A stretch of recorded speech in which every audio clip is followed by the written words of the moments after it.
dreaming, am I right? Which is a really, that was a term coined by Europeans, and it's a highly inaccurate term. When Europeans heard these stories, they said, oh, that just sounds like big dreams. And it comes from a Northern Territory word called yakapa. And yakapa technically means law. This is a legal system. And my research is showing this is very much a lifestyle that is balanced around the law about life for all, because if anything starts to die off, we all die off. And it's a relational law. It's a law that states very clearly that I must respect and honour all other life. When I finished high school, I had the opportunity to go to university, although we could not afford it. My dad spoke to one of his brother about me wanting to go to university. He replied, don't worry about sending her if you can't afford it. All our girls end up with a BSc anyway. The BSc that he was referring to was not Bachelor of Science. It was baking, scrubbing and cooking. When my mum discussed it with an uncle on her side of the family, he replied that no child from our family who is willing and has the aptitude to study should be denied in education because of finances. Here is a clear example of culture versus religion. The first one demonstrates the cultural expectation of females that some hold. However, our religious teaching is that all Muslim males and females are obligated, that they should acquire knowledge from the cradle to the grave. And it is important that we remind our families of this emphasis of lifelong learning, not just for the boys, but also the girls. I went to study, thanks to the support that I received from my family and community, and went on to work as a speech therapist and audiologist. I grew up in a community that allowed me to develop a strong Muslim identity. With my exposure to people of different races and different religions, my identity grew stronger as I developed the ability to treat everyone that I came into contact with as members of the human race. Before I went to Malaysia, I didn't really know anything about Islam. I don't think I really met any Muslim women to my knowledge. You know, to me, Islam was something that was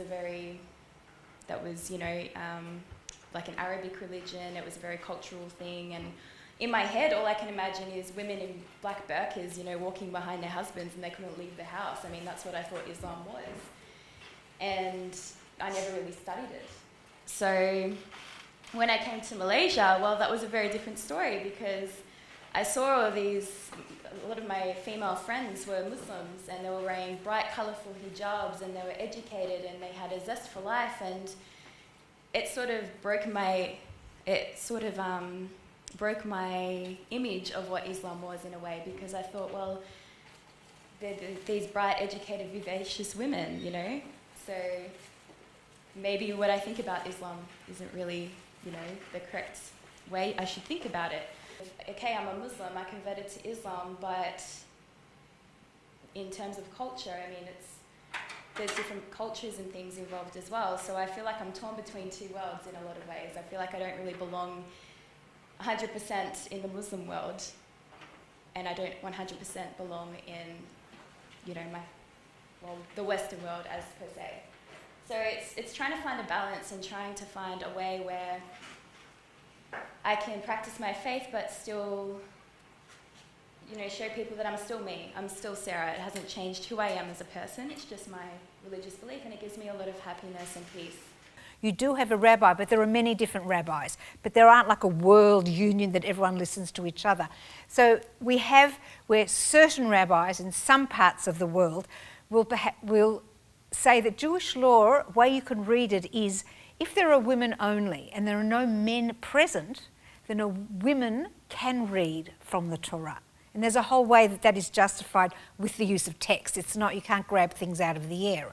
So if you're trying to push the boundaries, and that's important to you, and you are willing to adhere to rabbis that say that, you will do that. So I was part of a group 15, 16 years ago called OWN, Orthodox Women's Network, and trying to own our tradition, where we set that up in Melbourne, where we had women who were able to, the word is laid, you don't just read from the Torah, there's actually a tune that goes to it you have to learn and so on, where we had women in women's only groups doing this. So again, it's a minority of the world that is doing this, but it is happening in the United States, obviously where there's a large Jewish population, in Israel and here as well. I go to 2 progressive Orthodox synagogues where women do as much as is possible within Jewish law. So the reform and conservative movements who don't see themselves as bound to Jewish law as orthodoxy have already moved these boundaries a long time ago. So there are female, when you hear a female rabbi, she will be a reform rabbi or a conservative rabbi. But I would like to think by the end of my lifetime, we will also have Orthodox female rabbis. I've hesitated to say to people, look, I'm a mystic, but I was talking to somebody over lunch and that actually rang bells, because the whole sense of that is that you start to recognise the truth that somebody else knows from their faith and their culture is in the depths the same truth that you are reaching in your culture and your faith. And so that has been a part of my journey. When I was an undergraduate too, I was still this sense of God. I can remember at one stage this love just coming into me, and it was so strong that I hardly knew what to do with myself. I could just feel this enormous love. And suddenly I could hear these words being spoken inside me, God, I'll do anything you want. And I nearly shut that down too. And then I thought, no, God, I'll do anything you want. And it was like a silent shaft of knowing came inside me. And I knew that all the time God had been saying, yes, I want you to be a priest. One of the things about the fight for ordination is that you're really fighting for the right to do exactly the thing that God is calling you to do. So that it's not something that it's not a power play. It's not saying I've got to be equal with men. It's saying I must do that which in my deepest self I know is what I have to do. And so that's where it happens. The first years of ordination were not easy for women when we finally did. There were always men who help along the way. There are sympathetic men in many professions who have helped people into medicine, into pharmacy, into all those things. And I always want to honour that. Men were quite frightened that we were going to take away their jobs. Some men really believed that it could only be men who were ordained and then thought it through and finally, and worked it through and said yes, Women were standing up in those years of struggle saying, well, if you won't ordain us, why do you baptise us? The women today, 20 years later, find it really incredible because the atmosphere has so changed. It was an amazing experience having a woman as a bishop because there was a sense of care as well as a sense of authority that I hadn't experienced before in any other way. I grew up in Israel. And though a lot of people who live as Jewish people outside of Israel see Israel as the place of the Jews, I didn't grow up as a Jewish person. I grew up as an Israeli person in a very secular, socialist kind of environment, which was a kibbutz, which was all about, I guess, an ideology, a philosophical ideology of socialism and communism. We actually... we didn't really celebrate a lot of the Jewish, we didn't do anything religious. There was no synagogue there.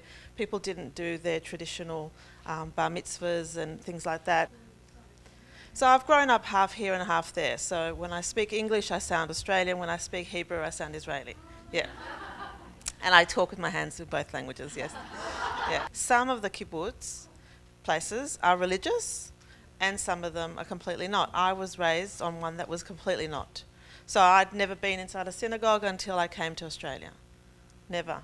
And even then, it was like any of you would go into a synagogue. It'd be like, oh, like I come into a church. It's the same thing. I was raised completely secular. I'd really like to thank our MCs today, Kazina and Mona, and people travelling. So we have some guests from Tasmania who came all the way over.